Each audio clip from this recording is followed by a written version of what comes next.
Basically আমি তো একজন শিক্ষক, অনলাইনে ক্লাস করাই। সো আমার স্টুডেন্টরা আমাকে বলে আমি নাকি সার্জিস আলমের ছোটো ভাই, তো লাগে নাকি তেমন। তো সো এটা শুনে শরীরের মধ্যে একটা ভাব চলে আসছে। অ্যান্ড আমি বেরোইছি আজকে ভোট দিতে। আসলে আমার জীবনের প্রথম ভোট। আমি ঢাকা 17 আসনের ভোটার। তো আমার এইখানে আসলে খুবই দুইজন হেভি ওয়েটের নেতা সংসদে দাঁড়াইছে ঢাকা 17 আসনে। সবাই হয়তো বা জানেন, তারপরে বলি। একজন হচ্ছে তারেক রহমান, একজন হচ্ছে SM খালিদুজ্জামান। তো ওনারা আসলে খালিদুজ্জামান যে জামাতের প্রার্থী। তো বের হইলাম, কেন্দ্র হচ্ছে আমার বনানী বিদ্যানিকেতন স্কুলে। তো এখন যাচ্ছি। সো দুইজন নেতাই আসলে খুবই হেভি ওয়েটেড। সো আমি কনফিউজড যে কাকে ভোট দিব। সো কেন্দ্রে যাইতেছি, গিয়ে দেখি মনে মনে তো ভেবেই রাখছি কাকে ভোট দিব। তো তারপরও যারা আমার সমর্থকরা আছো একটুখানি কমেন্ট করো তো ভাইয়া, যে তোমাদের কি মনে হয় ভাইয়ার ভোটটা কার পক্ষে যাবে। তো দেখা যাক, কেন্দ্রে পৌঁছাই। যেতে যেতে তোমাদের সাথে আরও কিছু কথাবার্তা বলবো এবং কেন্দ্রের কি অবস্থা, কেন্দ্র নিয়েও কিছু ইনফরমেশন দেওয়ার চেষ্টা করব।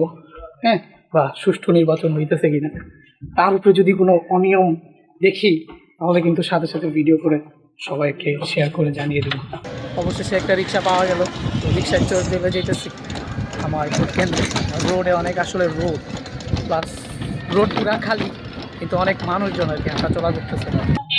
এটা হচ্ছে বনানী একটা রোডের চিত্র। ফাইনালি কেন্দ্রে পৌঁছে গেছি।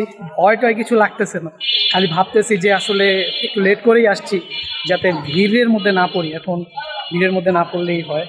তো তারপরেও দেখতে পাচ্ছি যে সামনে ভিড় আছে, এই যে সামনে ভালোই ভিড় আছে।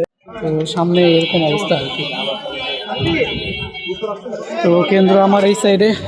ভোটার স্লিপ যদিও আগে নিছিলাম, এখন আবার একটা নেওয়া লাগবে। তো এই জন্য আগে ভোটার স্লিপটা নিতে যাইতে হবে। ভিতরে মানে কেন্দ্রের সামনে ফোন নিয়ে যাওয়া যেতেছে, বাট আশা করি যে রেকর্ড করতে দিবে না। তারপরেও চেষ্টা করব যে যদি কিছু হয় রেকর্ড করে দেখানোর। হ্যাঁ, এর আগে আমাকে একবার ধরছিল যে রেকর্ড করি কিনা, তো আমি বলছি যে না করি না। এরপরে ছাইরা দিছিল ওই যে পুলিশ। তো রেকর্ডিংটা অফ করে দিচ্ছি এখনই। অবশেষে একটা ব্লুথ পাওয়া গেল, এখান থেকে স্লিপটা নিয়ে নিব, ভোটার স্লিপটা। এই হচ্ছে আমার ভোটার স্লিপ। তো এটা কালেক্ট করলাম, তো এটা নিয়ে এখন চলে যাব ভোটটা দিতে। তো যাই দেখি কিভাবে ভোট দিতে হবে, যেহেতু প্রথম ভোট। ভোটার স্লিপটা পাওয়ার পরে আমি আসলে খুবই এক্সাইটেড। ওকে, সো ভোট কেন্দ্রে পৌঁছে গেলাম। এখন কাজ হচ্ছে বিল্ডিংটা খুঁজে বের করা, যেই বিল্ডিংয়ে আমার আসলে ভোটটা দিতে হবে। একটু লেট করে আসছি যাতে ভিড়টা এড়ানো যায়। আশা করতেছি যে ভিড়টা এড়াইতে পারবো। তো ওই ভবনটাতেই আমাকে ভোট দিতে হবে। তো চলে যাই ওই ভবনে, দেখি সিকিউরিটির গার্ড টার্ড ওরা কী করে। চলে আসলাম। তো এই বিল্ডিংয়ের এখন 3 তলায় উঠতে হবে।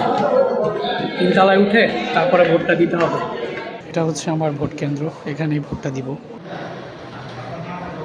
খুব সুন্দরভাবে ভোটটা দিতে পারছি, একদম একটা সেকেন্ড টাইমও ওয়েস্ট হয় নাই। যেটা ভাবছিলাম, আসার সাথে সাথে দেখি কেন্দ্র পুরা খালি। ভোটটা দিলাম, দিয়ে এখন বের হয়ে চলে যাইতেছি। সো আশা করি যে নির্বাচনটা খুবই সুষ্ঠু হয়েছে, পরিবেশ খুবই সুন্দর। এখানে কোনো ঝামেলা নাই, কোনো ভাগ বিতণ্ডা নাই, ঠিক আছে, কোনো নেতাকর্মীদের দখলদারিত্ব কিছুই নেই। খুবই মজা লাগলো। সো এখন শিউম করে বাসায় চলে যাইতেছি।